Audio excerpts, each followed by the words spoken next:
Welcome to Unruly 3, father of 3 unruly kids. I'm not really. One of my friends is a real estate agent, and he sold a house to a pretty special family. And he contacted me about the possibility of making a birdhouse for him. So first I'm just kind of taking some of this pine and cutting it down to size. I have some drawings on it of what the house might look like.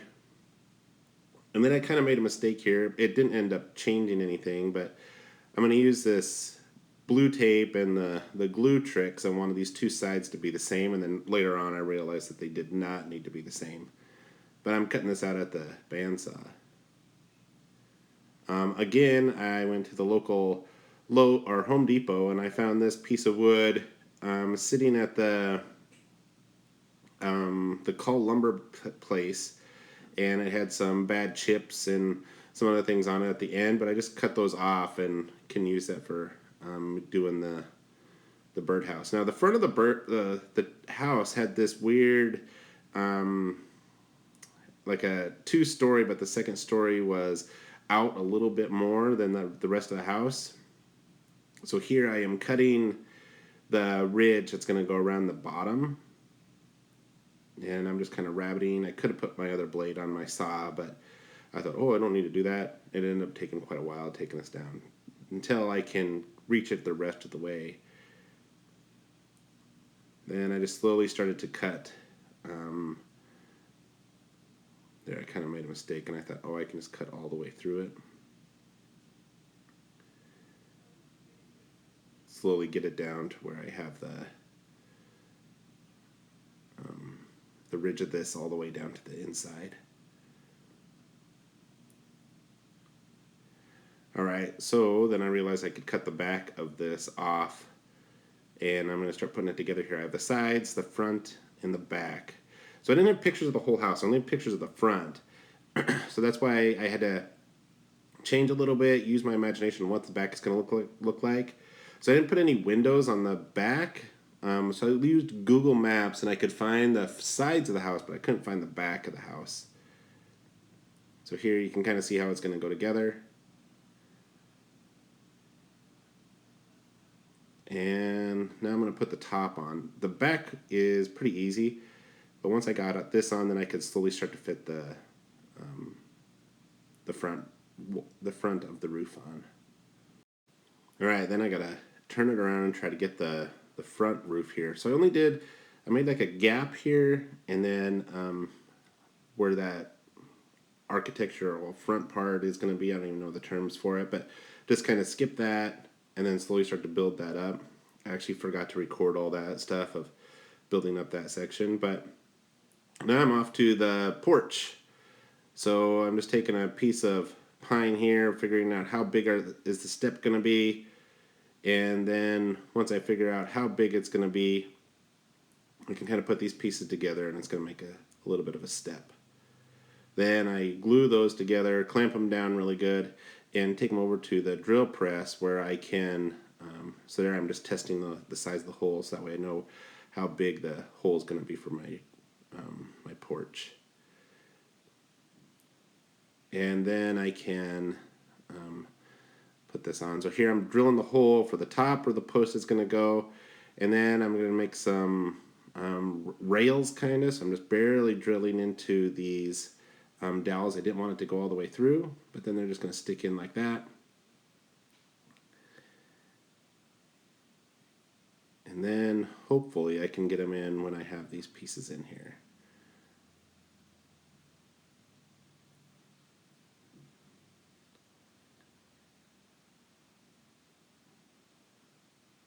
So they work. So I put some glue in there, and this has a little bit of a handrail on the front of the thing. And then when I put it in on the side with the hole that I already drilled,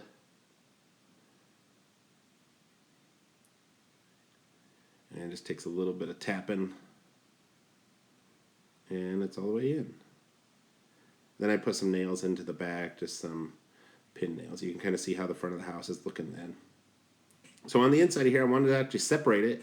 So I had 2 houses, so 2 sections for the bird. So I'm going to put a little divider in here. The person on the right gets a pretty cool wall design here because I had this Montana thing that I had routed out. And so I'm just going to use this piece of wood that I had sitting around on the inside and tack it in. So that's the divider. And then, so I'm going to figure out where I'm going to put my hole. Then I do a center punch. And the same thing on the top here. You can't see me doing it, but I'm trying to decide where about the hole is going to be.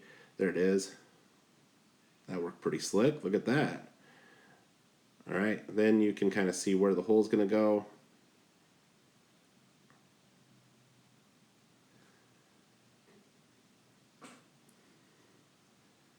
And then I'm putting the bottom on. Takes a little bit of tapping to get that into place. It's nice and focused here so you can see exactly kind of what's going on. Had some glue in my hands. There we go. Tap it back into place. And throw some brads in there just in case.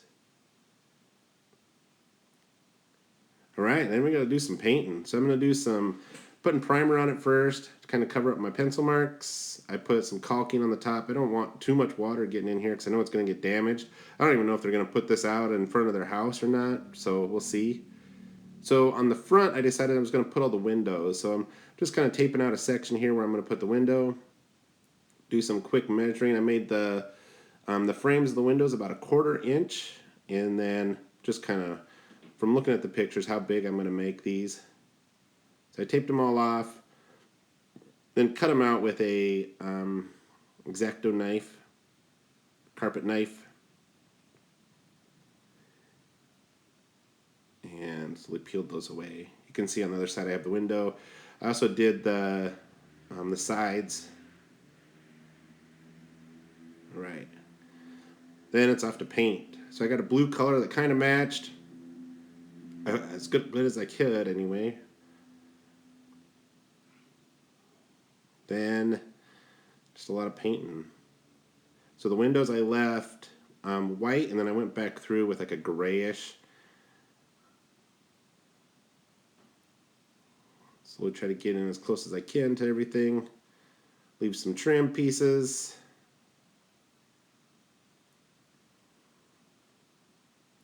Then I'm off to the side. So the side actually didn't have any windows on it, so this was pretty slick here. Just kind of went through and just painted it all up.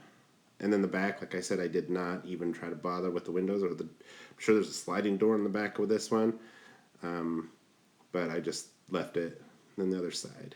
So you can see the back there. I just painted it all blue. I didn't bother putting anything in there.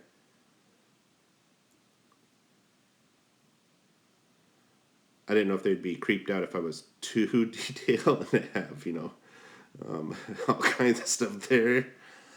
Like sneak into their backyard and they'd call my buddy and be like, hey, I don't know, we got this guy in the backyard taking a bunch of pictures of our house. Then when I peel the tape off here, it just kind of shows, I guess when you want this a little bit tacky when you peel it off, but you can see how the gray kind of ran around my tape a little bit.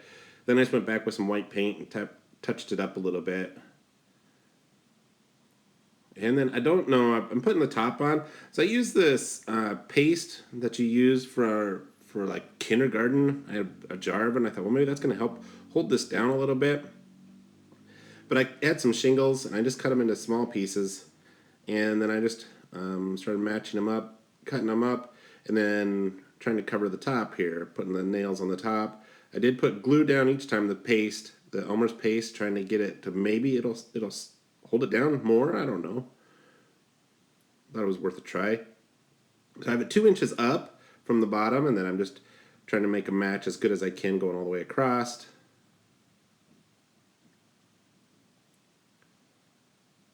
And then cutting a piece and putting it in. Then 2 inches up from the next one and going across again.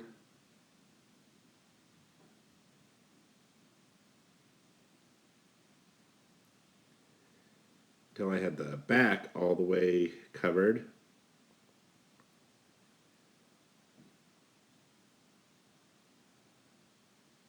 And then I turn it around and I start working on the front. So I wanted the line to be the same going all the way across. So I kind of went across to the other side. There's that paste again, but I did put tacks or pin nails in there. I think these are small staples. Use that Elmer's glue again. I don't know if it's helping or not.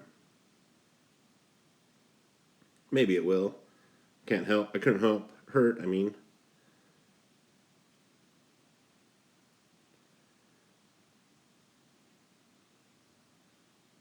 And then here I'm just making these pieces fit into the corner. Put a bunch of the glue down, the paste. Hopefully it stays, and then I will use my clamp and just kind of hold it, see if it will help. Then I'm putting the top on.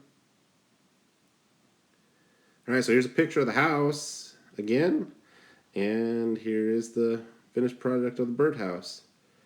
He's already given it to him. He said that they love it, and I don't know if birds will move in there or not. Maybe they will, but let me know what you guys think. Thanks for watching.